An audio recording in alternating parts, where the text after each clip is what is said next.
जी, तो मौलाना अल्ताफ़ ज़ैन हाली क्या कहते हैं? मुशक्क़त की ज़िल्लत जिन्होंने उठाई, जहाँ में मिली उनको आखिर बढ़ाई। किसी ने बगैर इसके हरगिज़ न पाई, फ़ज़ीलत न इज़्ज़त न फ़र्मा रवाई। निहाल इस गुलिस्तां में जितने बड़े हैं, हमेशा वो नीचे से ऊपर चढ़े हैं। कि जिन लोगों ने मेहनत की है, उन्हीं लोगों ने तरक्की हासिल की है। ठीक है जी। तो अमल के इस मैदान में जो शख्स ज़्यादा मेहनत करता है, वो बुलंद मर्तबा पा जाता है और बड़ा आदमी बन जाता है। मगर जो शख्स सुस्ती और लापरवाही का मुजाहरा करते हैं, ज़िल्लत उनका मुकद्दर ठहरती है। मुसलसल चलने वाले मंजिल कामरानी को पा लेते हैं और महज सोचने वाले जो हैं, वो ज़माने के हाथों कुचले जाते हैं और नाकाम करार पाते हैं। अल्लामा मोहम्मद इकबाल ऐसे ही अफराद के बारे में फ़रमाते हैं ना, चलने वाले निकल गए हैं, जो ठहरे ज़रा कुचल गए हैं। क्या शेर है? चलने वाले निकल गए हैं, जो ठहरे ज़रा कुचल गए हैं। जी, तो आगे क्या कहा जा रहा है? इस अमल के मैदान में जो शख्स ज़्यादा मेहनत करता है और ऊंचा चला जाता है। ठीक है जी। इस अमल के मैदान में जो शख्स ज़्यादा मेहनत करता है और ऊंचा चला जाता है, बड़ा आदमी बन जाता है। मगर जो अपने वक़्त को सो सो कर गंवाते हैं, वो अपनी बड़ाई और इज़्ज़त को भी अपने साथ सुला लेते हैं।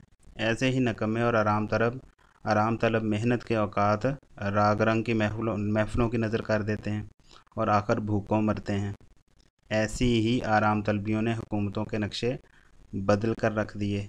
मुसलमान कौम जब तक आराम तलबी पर मेहनत को तरजीह देती रही, दुनिया की अव्वल दर्जे की हाकम कौम शुमार होती रही और दुश्मनों के दिल इसे देख कर दहलते रहे। मगर जब आराम तलबी और ऐशो निशात के चक्कर में पड़ी, तो ना सिर्फ इतनी बड़ी सल्तनत हाथ से गई। किस तरफ इशारा बेटे? मुगलिया सल्तनत की तरफ। ठीक है जी। मगर जब आराम तलबी और ऐशो निशात के चक्कर में पड़ी, तो ना सिर्फ इतनी बड़ी सल्तनत हाथ से गई, बल्कि इज़्ज़त रही ना अज़मत बची। शान आन तफव्वुक, बड़ाई। तफव्वुक क्या है बेटे? फ़ौक़ियत से है, बड़ाई के मानों में। ठीक है, बरतरी के मानों में। तो शान आन तफव्वुक, बड़ाई में से कोई चीज़ ना रही। इकबाल ने फरमाया, आ तुझको बताऊँ मैं तकदीर उमम क्या है। आ तुझको बताऊँ मैं तकदीर उमम क्या है। शमशीर व सीना अव्वल, ताउस व रुबाब आखिर। तकदीर उमम, उम्मत की तकदीर। इकबाल नुस्खा बता रहे हैं उम्मत की तकदीर बदलने का। क्या कहते हैं जी? आ तुझको बताऊँ तकदीर उमम क्या है, कि उम्मतों की तकदीर, कौमों की तकदीर क्या है। शमशीर व सीना अव्वल, शमशीर तलवार को कहते हैं, सीना बेटे नेज़े वगैरह को कहते हैं। इसी तरह ताउस जो है, ये बाजा वगैरह है। ठीक है, साज़ बजाने के आले। इसी तरह रुबाब जो है, वो भी साज़ वगैरह है।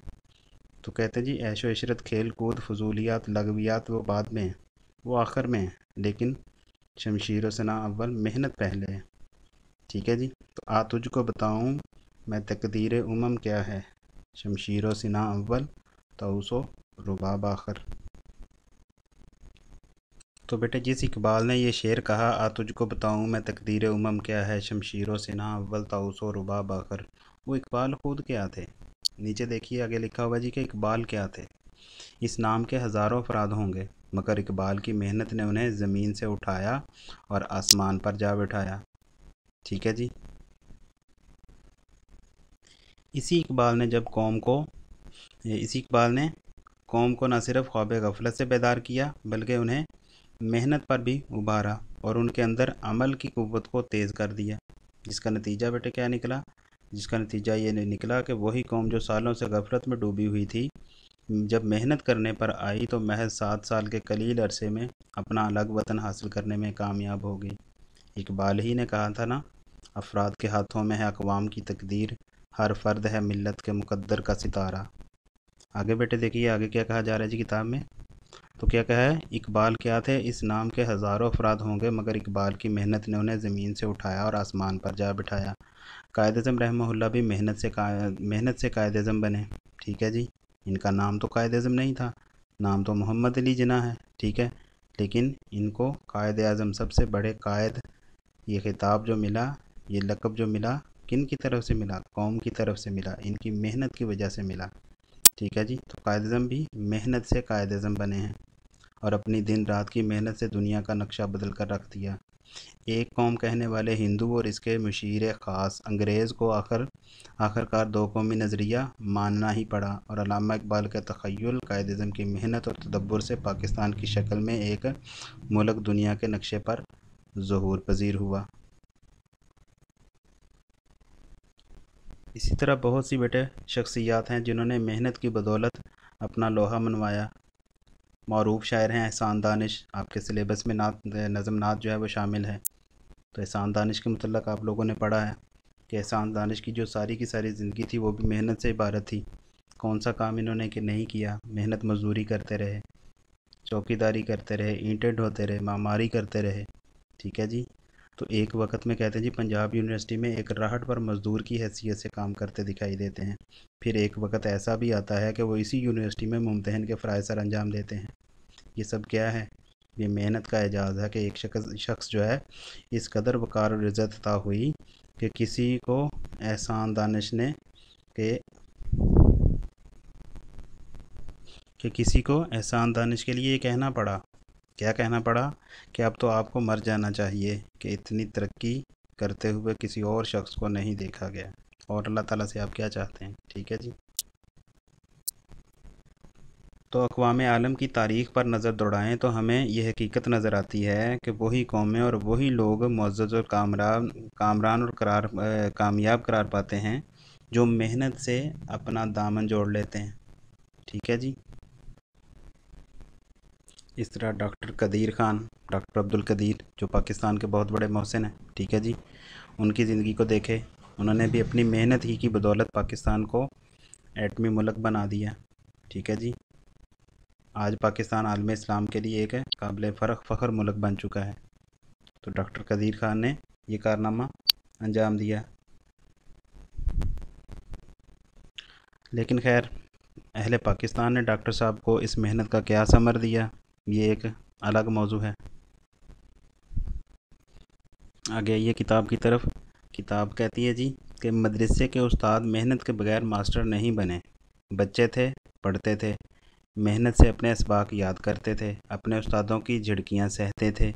आखिर इनकी मेहनत रंग लाई और आज मदरसे में उस्ताद की कुर्सी पर जलवा अफरोज़ हैं। ठीक है जी। तो एक उस्ताद बनने के लिए भी मेहनत दरकार है। अब उस्ताद तालीमी मैदान में हो या किसी भी काम में माहिर हो तो यकीनन उसको हर अपने काम के अंदर महारत के लिए मेहनत की सख्त ज़रूरत है। कुरान मजीद में इरशाद होता है ना, लैसा लिल इंसानी इल्ला मा सआ, लैसा लिल इंसानी इल्ला मा सआ। तर्जुमा क्या है कि इंसान के लिए वही कुछ है जिसके लिए वो कोशिश करता है। कि अल्लाह ताला जिस काम के लिए इंसान कोशिश करता है अल्लाह ताला उसको वही चीज़ अता करते हैं। तो कोशिश शर्त है। लैसा लिल इंसानी इल्ला मा सआ, इंसान के लिए वही कुछ है जिसके लिए वो कोशिश करता है। शागिर्द भी में जब तक मेहनत से अपने, क्या कहा जा रहा है जी, कि शागिर्द भी जब तक मेहनत से अपने असबाक याद नहीं करते कामयाब नहीं होते। शागिर्द भी जब तक मेहनत से अपने असबाक याद नहीं करते कामयाब नहीं होते। नकम्मे और मेहनत ना करने वाले तालिब इल्म फ़ेल होकर सबको बताते हैं कि मेहनत करोगे तो कामयाब होगे, मेहनत नहीं करोगे तो क्या होगा, हमारी तरह फ़ेल होते रहोगे। ठीक है जी। तो अब यहाँ पर हमारी तरह के बजाय बुरी तरह फ़ेल होते रहोगे भी लिखा जाए तो ज़्यादा मुनासिब है। तो क्या जी, मेहनत ही वो गौहर है जिसके हाथ लग जाए उसका मुकद्दर बदल देता है। मेहनत के बदौलत ज़वाल याफ्ता अक़वाम ने दोबारा तरक्की की मनाजिल तय करना शुरू कर दी। मेहनत की बदौलत ही एक तालिब इल्म जो है वो अपनी मंजिल मकसूद को पा लेता है। ठीक है जी। एक किसान मेहनत की बदौलत अपना गौहर मकसूद पाता है। गोया मेहनत ही वो वाहिद ज़रिया है जिसकी बदौलत अफराद और अक़वाम को तरक्की व कदर व मंजिलत हासिल होती है। जो अफराद या अक़वाम मेहनत का दामन थाम लेते हैं कभी नाकाम व नामुराद नहीं ठहरते। वो किसी शायर ने क्या खूब कहा है ना कि मैदान ज़िंदगी में नहीं बैठने से काम, मैदान ज़िंदगी में नहीं बैठने से काम, घर पाँव टूट जाएं यहाँ सर के बल चलो, कि मेहनत फिर भी करते रहो। ये था बेटे आप लोगों का मज़मून नंबर 6, मेहनत की अज़मतें। उम्मीद करता हूँ आप लोगों को समझ आ चुका होगा। इसमें बेटे जो कोटेशन ज़िक्र की गई हैं उनको अच्छे अंदाज में याद करना है। अस्सलाम वालेकुम।